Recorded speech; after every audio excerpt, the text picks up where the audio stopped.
کہ یہ قربانی جو کرنا ہے یہ کوئی معمولی چیز نہیں ہے، بہت زیادہ اس کے فضائل ہیں، جب اس کی تاکید بہت زیادہ آئی۔ سب سے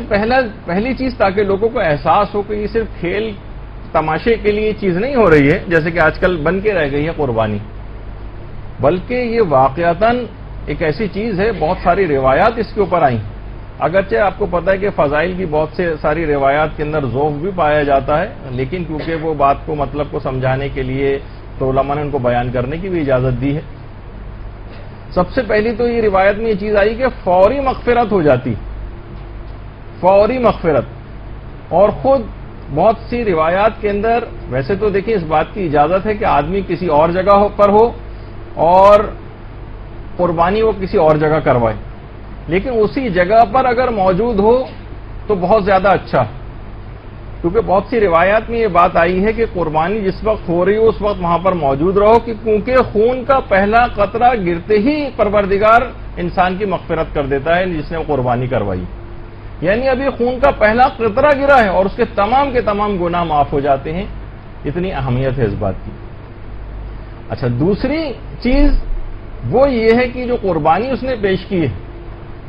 روایات میں ہے کہ قربانی کا خون زمین پہ گرنے سے پہلے ہی خدا کی بارگاہ میں قربانی سند قبولیت لے لیتی ہے، قبول ہو جاتی ہے پروردگار کے ہاں۔ لہذا پیغمبر اسلام نے یہ بات فرمائی ہے ایک حدیث میں کہ تم خوش دلی سے قربانی کیا کرو، کیونکہ قربانی کا خون زمین پر گرنے سے پہلے ہی خدا کی بارگاہ میں یہ قبول ہو جاتی، تو خوش دلی سے قربانی کرو۔ جیسے کہ اکثر جگہوں پہ اس کو ایک بوجھ سا بھی سمجھا جاتا ہے، بوجھ۔ اچھا، ایک اور جو اس کا فائدہ ہے کہ دیکھیے جانور کے ہر بال کے عوض اس کو ایک نیکی دی جاتی۔ زید ابن ارقم جو پیغمبر اسلام کے ایک صحابی تھے، وہ فرماتے ہیں کہ صحابہ نے ایک دفعہ پیغمبر اسلام سے قربانی کا ثواب پوچھا تھا،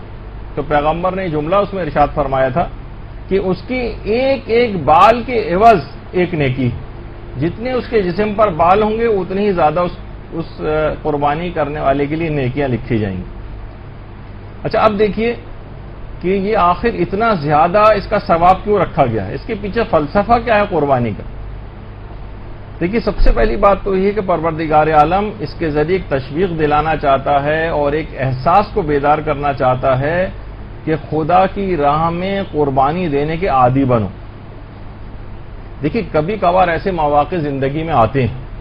اور ہر شخص کے آتے ہیں، آپ کو خود محسوس کرنا چاہیے کہ کہیں واقعی یہ موقع میرے پاس پروردگار کی طرف سے قربانی مانگنے کا تو نہیں۔ مثلا کبھی مال کو راہ خدا میں دینا ہوتا، مال کو پتہ چلا آپ کے خمس اتنا زیادہ آپ کے واجب الادا نکلا، اب آپ کو نا اس مال کو راہ خدا میں دے دینا چاہیے، لیکن اب کیا ہے، شیطان آ کر آپ کو بہکائے گا، آپ کے ہاتھوں کو روکے گا، اور اتنا مال نکل جائے گا، کوئی پلاٹ بکا ہے اتنا زیادہ، لوگ طریقے پوچھتے پھرتے ہیں، کوئی ایسا طریقہ نکل آئے کہ مثلا ہم نے بزنس پرپس سے یا کوئی سیونگ کے اعتبار سے کوئی پلاٹ لیا تھا، اس کی اتنی قیمت ہو گئی، اس کو بیچیں گے تو اتنا زیادہ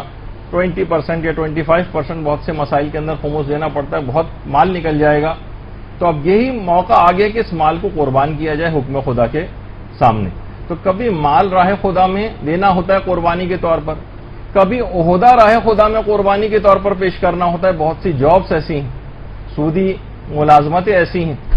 کہ جو کہ کرنا حرام ہے، جس کے الگ ایک تفصیلی مسئلے ہیں اور تمام مجتہدین نے اس کو حرام قرار دیا ہے، جس کے اندر سود کا لین دین ہوتا ہے۔ اب یہاں پر کبھی اسلام آپ سے تقاضا کر سکتا ہے، جب مقام عمل پیش آئے تو علماء سے رجوع کرنا چاہیے، لیکن ایک عمومی مسئلہ بتا رہا ہوں کہ عہدے کی بھی قربانی دینا پڑتی، کبھی آسائشوں کی قربانی دینا پڑتی ہے۔ اتنی شدید گرمی ہے، آپ لوگ یہاں پر آئی ہیں، اپنے آرام کو آپ گھر میں بھی ٹھنڈے طریقے سے رہ سکتی تھیں اور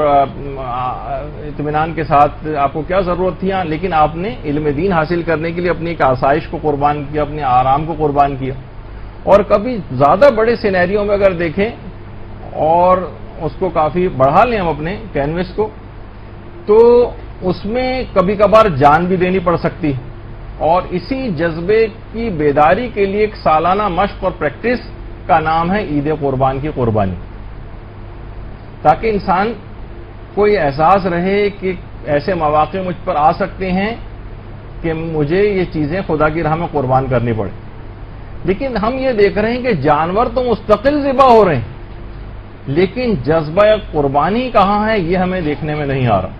جذبہ قربانی جو پروردگار پیدا کرنا چاہتا تھا. دیکھیے خدا پروردگار عالم خود آیات قرآنی کے اندر یہ بات بتا رہا ہے کہ اس جانور کی قربانی کے ذریعے اسے کیا چیز درکار ہے، کیا چیز پروردگار کیا چاہتا ہے. سورہ حج کی آیت نمبر 37 میں کہ خدا ان جانوروں کا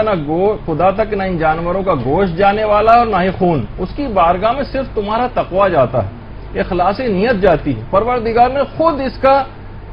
اعلان کر دیا کہ مجھے کیا تم سے چاہیے اس قربانی کے نتیجے میں. تو وہ جذبہ قربانی ہمیں دیکھنے میں نہیں آتا. جو پروردگار نے چیز مانگی ہے تقوی، وہ ہمیں دیکھنے میں نظر نہیں آتا کہ وہ تقوی کہاں ہے، وہ جذبہ جو قربانی وہ کدھر. موجودہ جو قتل و غارت گری چل رہی ہے اور شہادتیں ہو رہی ہیں اس سے قطع نظر. خون بہانا تو چھوڑیے، آپ یہ بتائیے کہ کب خدا کی راہ میں اپنے خون تو چھوڑیے پسینہ بھی بہایا. ایک رات کوئی ہم سوچ کے بتا دیں کہ جب ہم اسلام کے لیے اپنے آرام کو ہم نے ترک کیا ہو اور ایک رات بھی جاگے ہوں اسلام کے لیے، کوئی ایسی اذیت اور تکلیف اور پریشانی جو ہم نے فقط اسلام کے لیے اٹھائی،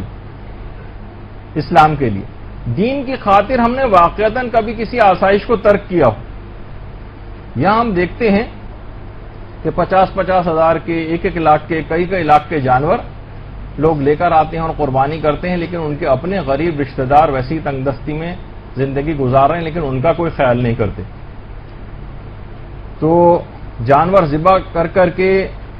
اور 6 مہینے تک ڈیپ فریزروں کے اندر بھر کر لوگ استعمال کرتے ہیں. یہی وجہ ہے کہ آپ کو پتہ ہی کہ ڈیپ فریزر سب سے زیادہ